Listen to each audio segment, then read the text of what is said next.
Pokemon is a video game series that was released in 1998 with Pokemon Red and Blue, originally called Pocket Monsters in Japan. Get the fuck out of here!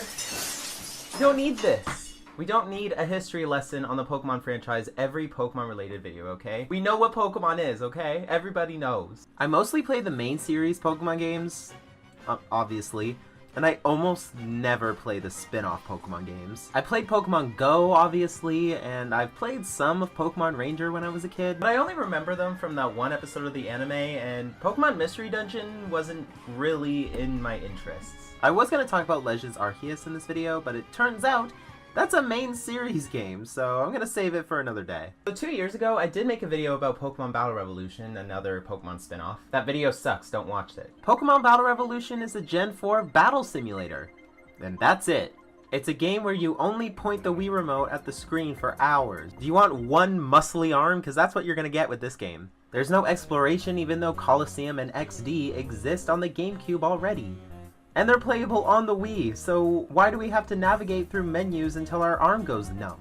The only redeeming quality is that you can move your own Pokemon from the Gen 4 Pokemon games, but Pokemon Stadium already did that, but the battling is just boring. And I end up falling asleep every time I try to play it. It was fun when I was a kid and I played it a lot, but now it's only good as a shelf piece. This next one isn't really a game per se, but Pokedex 3DS Pro is straight up a Gen 5 Pokedex, like legit. You now have the ability to view over 640 Pokemon in beautiful 3D graphics. Pokedex toys did exist at the time, but they were made by companies like Tiger Electronics, so they weren't exactly detailed. Yeah, nowadays we have free iPhone Pokedex apps, Bulbapedia, or books if you're a nerd. But yeah, this is a legit Pokedex made by Nintendo and Game Freak. Only for Gens 1 through 5 though. There's only 647 in total Pokedex entries, and that's including alternate forms if the Pokemon has them. Including all of the unknown forms. Unknown C, Unknown D, Unknown E, Unknown F, Unknown G. And this was an era of Pokemon where they didn't serve everyone up 5 courses of DLC stew, so there was no Pokemon past Gen 5. And yeah, to be honest, I wasn't expecting there to be DLC anyway, because this was right after the Wii and DSi eras. A time where updates and patches and everything to do were not a thing, because the games were practically finished, and the mystery gifts were built into the games anyway. So we didn't need a million updates to make the game perform as well as I do in bed. If they wanted to do another Pokedex app featuring the Gen 6 Pokemon, they would have just copied and pasted the original models and charged another $15 for another pointless app that's already programmed into the game. With no updates. Like, these games also didn't really have DLC either. I know that's a hypothetical situation, but for example, the Smash Brothers DLCs being made free in the next game, it doesn't give me hope for what Nintendo would have done for this. But anyway, since it's a Pokedex, it has a voice. And that voice being Mark Thompson, who has been part of the Pokemon series since the Johto arc of the original anime. And he's obviously the voice of the Unova Pokedex in the anime. Zebstrika, the Thunderbolt Pokemon, and the evolved form of Blitzel. Samurott, the formidable Pokemon, and the final evolved form of Oshawott. Simipour, the Geyser Pokemon, and the evolved form of Panpour. Drillbur, Conkeldurr, Dimple. Oh, that's how you pronounce it. Unfortunately, he doesn't read the entry like in the anime, so it kind of sucks. 0 out of 10. You can also change the languages very easily in the settings, so you can learn how to pronounce Pokemon names in German if you want. Cool, Incognito, Golking, Pantimos. I mean, I did say earlier that it wasn't a game, but that's not entirely true. There's Pokemon Challenge. It's just various Pokemon multiple choice questions like, who's this Pokemon? Who's this Pokemon but Pokedex entries? And guess the unknown forms. It is actually really fun at times and does test your Pokemon knowledge. There's also a whole Gen 5 move dex, as well as a list of every Pokemon that can know said move. AR Viewer is exactly like the AR cards that came with every 3DS, but with Pokemon instead. Scan one of the codes and it spawns a really small 3D model, and it's kind of garbage. I bought this right before the eShop closed. So yeah, you can't actually buy this anymore. And I'm glad I own a piece of Pokemon history though. We're all just a bunch of suckers, aren't we? But where did that suckage start? Pokemania was all the rage in the 90s. You couldn't escape it. People didn't know what to make of Pokemon back then. It was out of control. It's Pokemania everywhere, from Burger King to the king of internet retailing.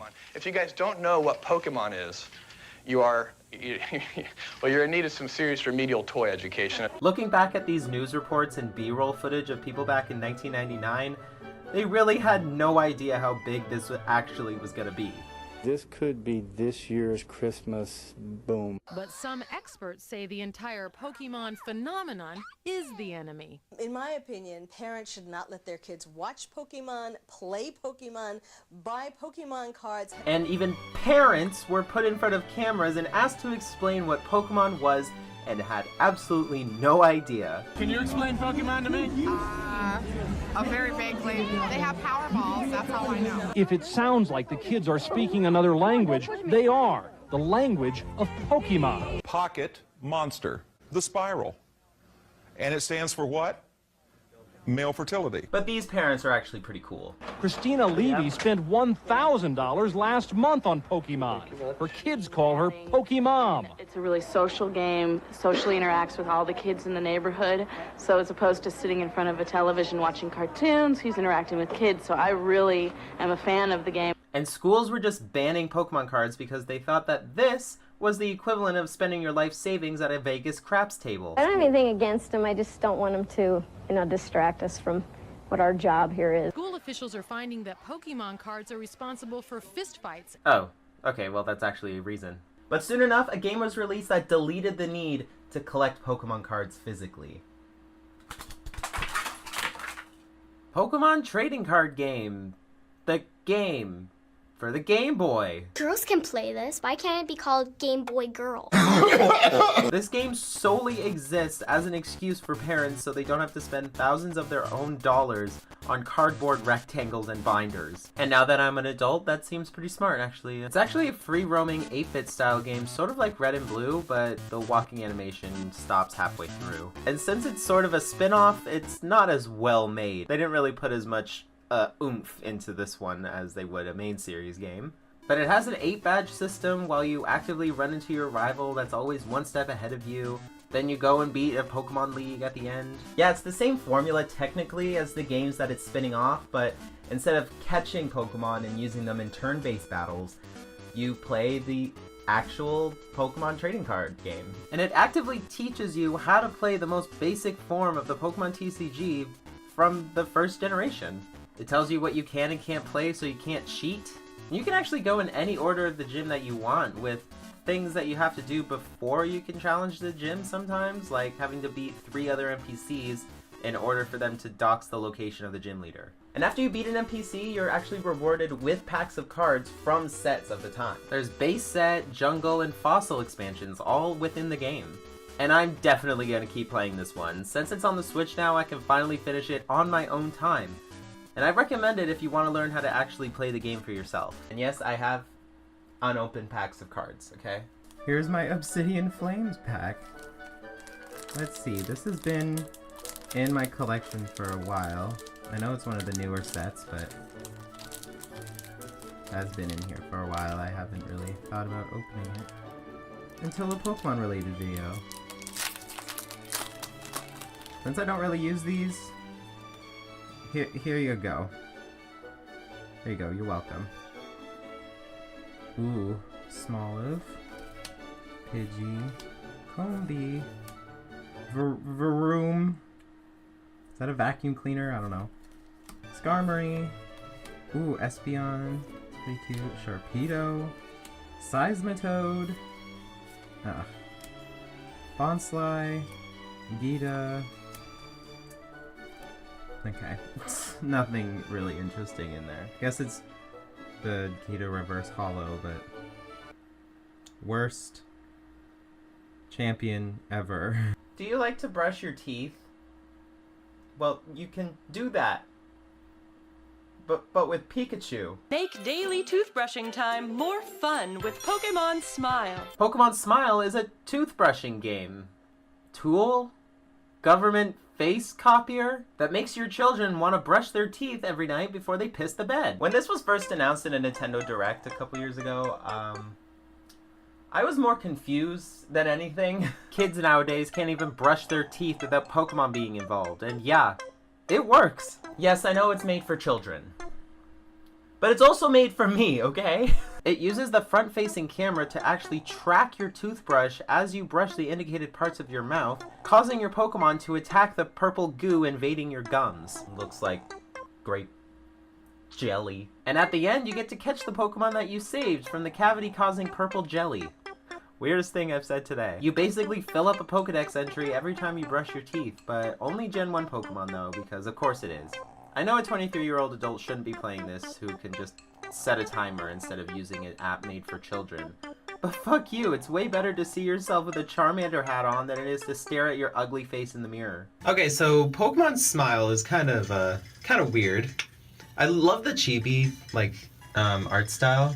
It doesn't allow you to, spit, at any time during the brushing.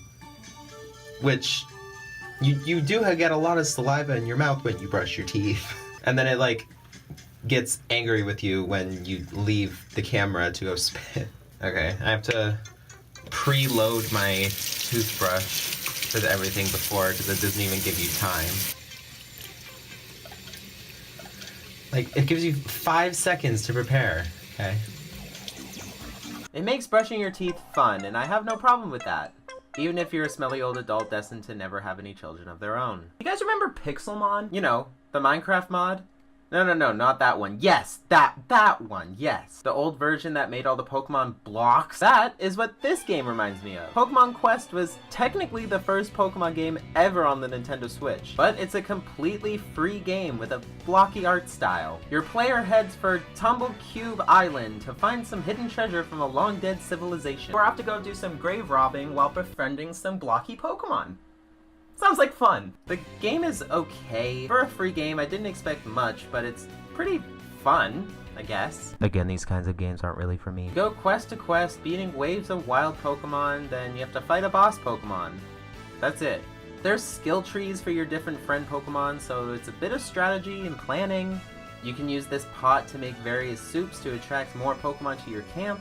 And you get decorations to increase various status effects like EXP. But you don't exactly need to play it at all. Besides operating the menus, it can basically play itself. You can just set it on autoplay and you can continue doing your laundry. This is another Pokemon app, but made for sleeping. Pokemon Sleep is obviously a sleep tracker. Depending on your tossing and turning throughout the night, it gives you a score ranging from dozing, snoozing, or slumbering. For it to start tracking though, sleep has to be at least 90 minutes long before research is even counted. And you only have 2 sleep sessions per day. How they track this information is a little sketchy though. You have to keep the phone on all night while connected to the charger, on your bed, next to your head. A combination that increases your risk of a fire. I'm just trying to understand what it says here. How did you die? I used Pokemon Sleep. Thankfully, my phone doesn't get very hot while it's running this, but some of you out there have some really shitty phones, so I don't really recommend downloading this at all. And this game is also targeted to children. Maybe we shouldn't put fire hazards next to our children's heads as they sleep. And while it's collecting all of this information, it's also recording all of the sounds around it. That does include fans, by the way. It will constantly just record the fan noises if you do have one next to your head, which I know a lot of people do, including me in the summer, which is when I recorded some of this footage. And just like Pokemon Smile, every time you sleep, you collect Pokedex entries. It is fun to see what Pokemon you get in the morning depending on the sleep score, but I haven't really used it in a while, and I don't think I'll continue using it because it's really not safe to use, and it's not really for me. This last one is weird. Pokemon Puzzle League is just an ugly game. It's the only other game that I've played at least that's based off the Pokemon anime. The other one being Pokemon Yellow. And I'm sorry, I just don't enjoy playing it. To be honest, when it boots up, it looks like a ROM hack or a cheaply made Flash game. Y8.com, anyone? It starts with an animated cutscene with Ash getting a Zoom call from Professor Oak telling him that he was selected as one of the challengers in the Pokemon Puzzle League. Then Ash says, "You were selected as one of the challengers." I'll go sign up. Ash, you don't need to. Oak already did that. That's why he's calling you. Then we're finally off to the Pokemon Puzzle League Village. Weird name for a town that's named after the game that's most popular in it. Pokemon Puzzle League is sort of like Tetris Attack, where you gotta match rows of the same Pokemon type together. My brain just can't process it very well. If you like it, good on you, but I feel like I need to turn the video games off now after playing that and go out and, I don't know, touch some grass. I don't know. I mean, I would touch grass. Bit snowy. I like Harry Potter. Can you tell? Ugh. In general, I love franchises I can insert myself into. Most recently, I really got into Star Trek, but obviously one of my favorite franchises of all time is the Wizarding World. And calling it Harry Potter World just doesn't make sense because he's not the only wizard in the franchise, you dummy. Potter, Potter, Potter, Potter, Potter, Potter, Potter, Potter. So when Hogwarts Legacy was announced 3 years ago, I was obviously excited. We are finally getting the Hogwarts letter we've been waiting for since we were all 11 years old. Like, look at this photo of me on Halloween when I was 10. I have been a fan of this franchise my entire life. I love both Harry Potter and Fantastic Beasts. The first one, not the other two. They're shit. But I just love the Wizarding World overall, mostly for escapism from this hellhole we call life. But I also hate it at the same time. Because I know in the back of my mind when reading the books, watching the movies, are just simply holding one of my noble collection wands. The person who wrote these stories hates me and the people I love for no other reason than just wanting to live their lives. I'm here for all of the witches. But I'm not talking about human rights hating TERFs. So. Let's just focus on Harry Potter for right now. And since I've been a fan of the series for almost my entire life, I have accumulated some stuff. All my books right here, then I have some necklaces and stuff I got off Etsy. I think I got this for Christmas one year. All my movies. Then this is cool. This is my most recent thing. I turned my unofficial Harry Potter spellbook into an actual cool looking spellbook with reflective spines and stuff. And I have a bunch of Noble Collection wands that are honestly a waste of money. Waste of money, waste of money, waste of money, waste of money, waste of money. And obviously I have some video games. Every Harry Potter movie has had a video game based on it at some point. I would be drowning in Harry Potter games if I did them all today, so I'm only doing about 10. Some of them are good, some of them are just really bad, and some are just weird. Inflatus! But out of all of the Harry Potter games on the market, which one should we start with?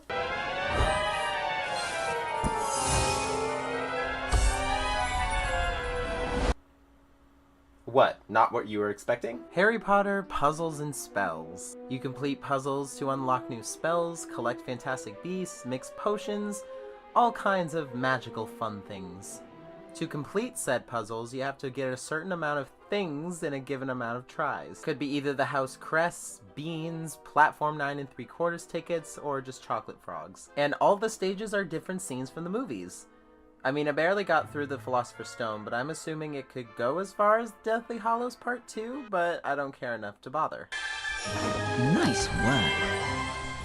These character models make me uncomfortable. Oh look, you can edit your avatar, who I affectionately named Trash. And this is what Trash looks like. And get this, you can put banners behind your character and there's a number of pride flags, including the trans one. Does she know about this? And if she doesn't, don't tell her. We need to keep this a secret between us girlies. Shh. This one really wasn't bad at all. It doesn't try to trick you in any way on what's going on, unlike some iOS games. Have you ever seen an ad online for a game, but then when you download that game, it looks nothing like the ad? It's a good Candy Crush clone for Harry Potter fans, and just like Candy Crush, it's hella addictive. You know, I'll gladly keep this game on my phone. Until I need more memory space, and then I'll delete it. Okay, fine. Let's move on to a more well-known game then. Harry Potter and the Philosopher's Stone on the Game Boy Advance. Tricked you. Philosopher's Stone on the GBA is a top-down RPG in the same vein as the Game Boy Legend of Zelda's. It was also distributed by EA Games. More like You go room to room, learning spells.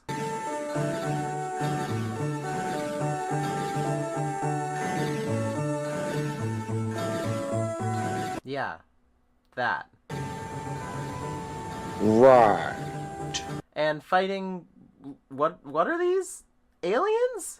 I never really thought about aliens existing in the wizarding world. Would they have magic?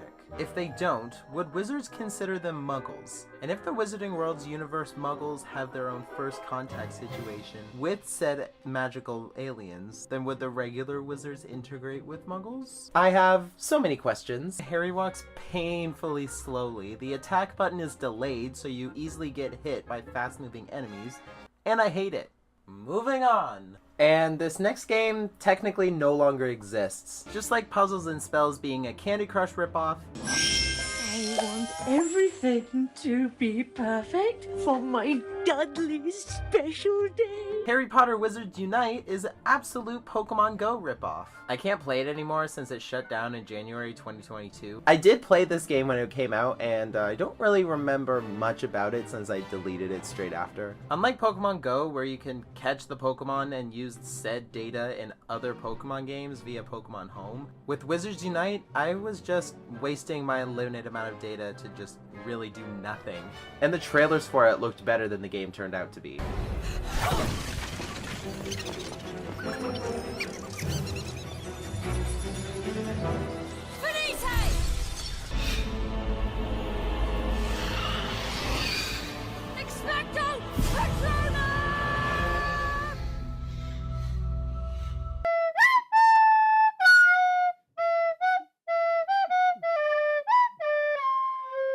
So that's probably why they didn't stick around very long. I am Madam Hooch, your teacher. No, you ain't! This game is not great. Philosopher's Stone on the PS1 is not the best game to look at. Are these supposed to be people or malnourished Muppets? And the low quality of the graphics gave birth to this. Hello, Harry, it's me, Hagrid. No, you ain't! This is the very game that the Hagrid meme comes from, and I hate him because he sends an 11-year-old boy over pits of lava to gather fire seeds for a carnivorous, flying, fire-breathing dragon. Welcome to my home, Harry. It's small, but still roomier than your cupboard under the stairs, eh?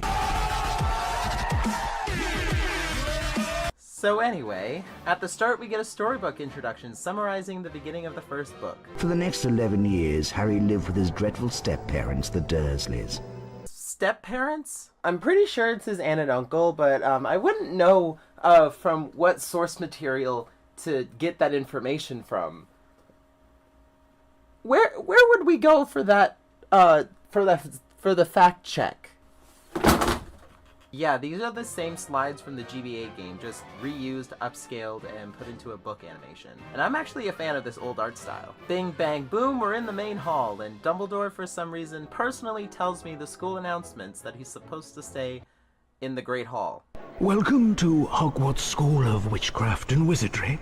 I am Albus Dumbledore, your headmaster. The third-floor corridor is out of bounds to everyone who does not wish to suffer a most painful death. Yeah, Harry, you can explore it. Except don't, because you'll fucking die. It's a puzzle collectathon platformer where you go around the castle progressing through the story and learning new spells. Keep trying. Oh dear. That was good. Excellent. Right. It really makes me feel like a true wizard. And after you learn the spells, you have to complete these long, empty dungeons with badly controlled platforming. And you know the whole, Hogwarts is full of secrets, Harry, so search behind every door. But keep in mind, not all secrets are rewarding. Almost every door is locked unless you're actively completing the story. It really isn't a good game by any means, but I can't completely knock it because it's Harry Potter and it's fucking weird. Okay, I've been looking at Philosopher's Stone for the majority of this video and I'm getting tired of it, so let's move on to something different. Lego Harry Potter Years 1 through 4. Look, Lego games are good, okay, but they can just be a snooze fest sometimes. That's why I haven't been able to do another Lego games video. They're just so similar and boring. I just felt like falling asleep through the majority of the beginning levels because the Philosopher's Stone and Chamber of Secrets are the most boring in the series to me. It does only take about 2 hours to finish 1 year. It's not too bad if you want to get to the better movies like Prisoner of Azkaban. That is until your game glitches and this troll spawns in front of this door, preventing you from continuing. And the customization is pretty lame. I wanted to make some Fantastic Beasts characters because they don't really have a LEGO game besides the LEGO Dimensions story pack. But out of all the options, who was I able to make? I was able to make Ezra Miller. The guy in that bar declared himself as a Nazi. I have it on film and he attacked me. Okay, this next one is also a weird one. This is Harry Potter and the Deathly Hallows Part 2. For 2011 Java and Brew cell phones. Look, I would say it sounds like garbage, but how can I rate Silence?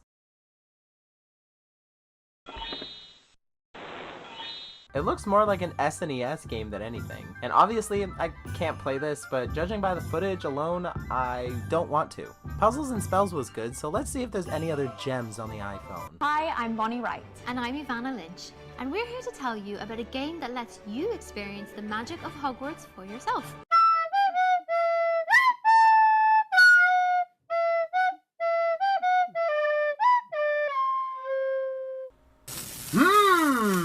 Starting it up, we get a really well-made animated intro. Congratulations. We are pleased to inform you that you have been accepted at Hogwarts School of Witchcraft and Wizardry. And you can design your own character, choose your own house, and finally get to explore Hogwarts. Only horizontal, though. How could this possibly go wrong? And now I can't afford it, can I? Look. We've run out of points. Out of energy. 1 point of energy recharges every 4 minutes. Wait for your energy to recharge or buy 30 more now. Yeah, I think I'll wait. Yeah, it's wonderful, amazing, dare I say, magical. Yes, I love the magic of long wait times. So I, of course, deleted this from my phone and swore to never speak of it again. Lego Harry Potter years 5 through 7. This one has to be the superior one out of the two. But unfortunately, they're the same game, but based on the most interesting movies. And the graphics are way better to look at. Everything except one thing. Oh, Jesus! For some reason, they made the pads to activate the character customization so bright that you can't see anything. What is this? We have to go back to Ezra Miller now. I claim my 9th Amendment rights to not be unlawfully persecuted for a crime of no designation. Disorderly conduct being something I am unguilty of. You want to fight? Is that the deal? Harry Potter Magic Awakened is everything Hogwarts Mystery should have been. The art style is really nice and looks like the updated book covers. Professor McGonagall kind of looks like a skeleton though. Welcome to Hogwarts! You can freely move around areas you're currently in, and there's cutscenes. I've always been different. I can't explain it, but strange things happen when I'm around. It does.